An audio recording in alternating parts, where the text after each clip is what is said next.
On your farm, the end result is clear. Our product in your tank. Our people at your side. Our programs hard at work. And our genetics moving you forward. Behind every bull that has changed the breed, every research project that has shaped our industry, and every partnership that has set new standards is our undying passion to serve you, our customer owners, by enhancing the productivity and profitability of your herd. Select Sires, your success, our passion.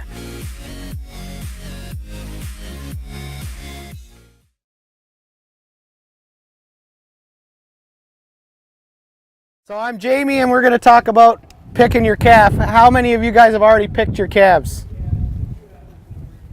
Okay, and what was your selection criteria when you chose your calf?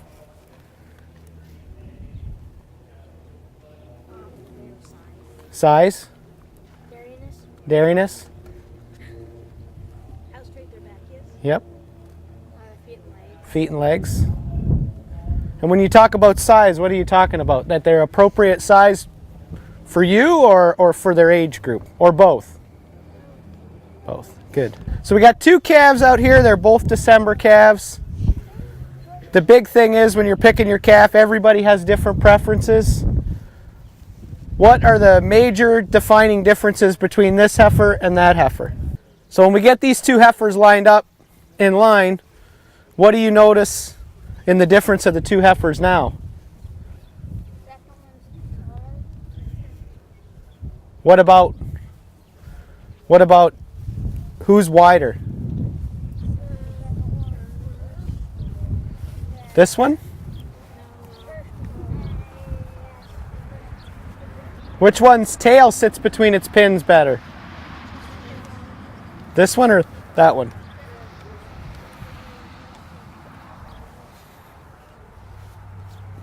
So when we look at these two calves,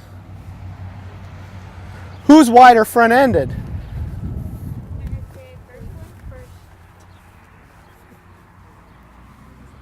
Sure?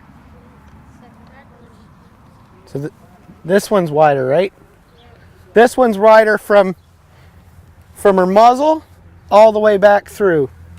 She's deeper in her forerib, which will give you an idea like she's going to get more rear rib as she keeps maturing. This heifer is a little tighter in her forerib. She's a pretty calf, very extremely long. She just lacks a little rib.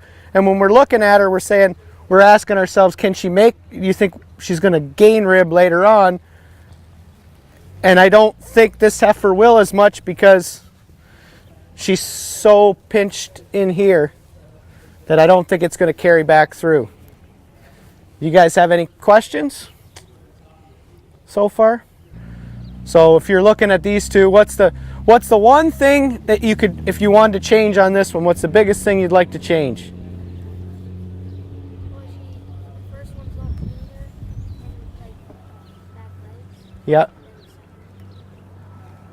Rib depth. Yeah. Anything else? What about her front end?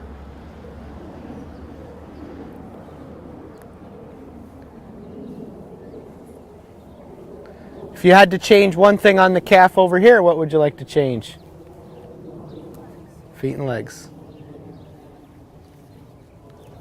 Do they bother you as much when she's moving, or is it just when she's standing still? I think you have to look at them in the situation they're in. Like if you go to a place and there's just one calf and you're looking at it, it's hard to compare her to another one, but I think if you talk about her parts and you look at their parts and break them down part by part, I think that, obviously it's always nicer to see two together to compare. If you're picking two, if you have two calves at home and they're the same age, it's nice to get them together. And you'll narrow your groups down. You'll start in the wintertime and you'll say, oh, we have 5 December heifer calves. And then by the time you start to get to pick, you can get it down to 2 or 3, and then you make your selection from there. But it's always nice if you can put them side by side or together so you can actually compare them. And it is nice to see them on a halter too, because that's what you're going to do with them. You're going to show them. So So say you're at a sale like here, sale. Is it wrong to ask them to have one walk out for you? So you Always. Always. Because they can change a lot. And I always ask. I mean, they don't always lead good. I mean, there's lots of times you go to a sale and you ask somebody to take it out and they don't lead and you don't actually get a good look. I'm not sure I'd let that be my final decision, but it is nice to see them off the straw or shaving so you can actually get a look at their feet, watch them move. But I always ask. What if the breed you want, there's only one of that calf? I guess that's your selection criteria, unfortunately. Have two calves in the same breed, and one's taller, but some faults, and the other one's short, or like she's younger for her age, but she is a really, really nice calf. What should you? I guess that's when you weigh your options and you see the two heifers. If you see the two heifers together, decide, okay, is my calf short compared to this heifer, the big one, or is she short compared to other heifers her age? You know, and I'm a big believer if their parts are right, it's probably more important for a cow or a heifer to be correct than it is to be just big. Yeah, that's what I think, but I know that's not. And that's a preference thing. At the end of the day, you're probably going to have to pay or live with your decision. So it's what you want. Because you're going to see, if you show all summer, you're going to go to lots of different shows, and every judge is going to have a different preference, and they're not always going to pick the same. Like, you guys could all go in, and all those calves could be for sale still, and everybody's going to pick a different calf. Who would pick that calf?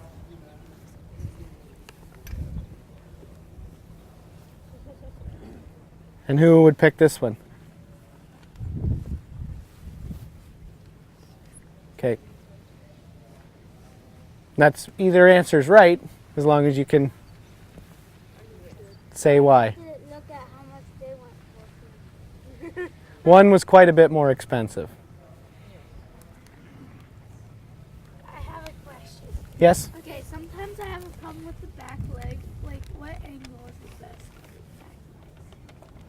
So you're talking about their,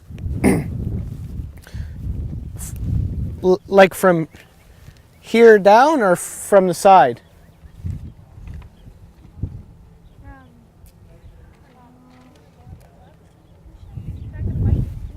I might, you never know. Come on.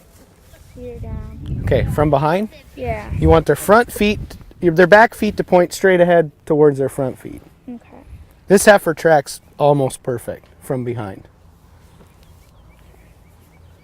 And then from here, I like to see from here down, when she's set up nice, a straight line right through her leg and to the ground.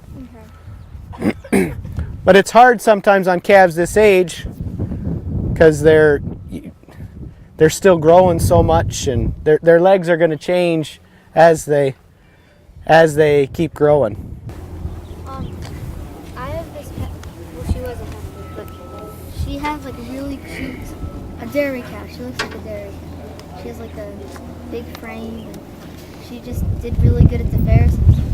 So when I was at the expo, her head wasn't very it didn't look like a dairy cow. It just kind of, it was different. Okay.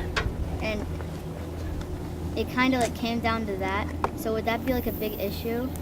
Breed character for each particular breed is different when you're talking about their heads, and that's probably a preference thing. And when you talked about being at Expo,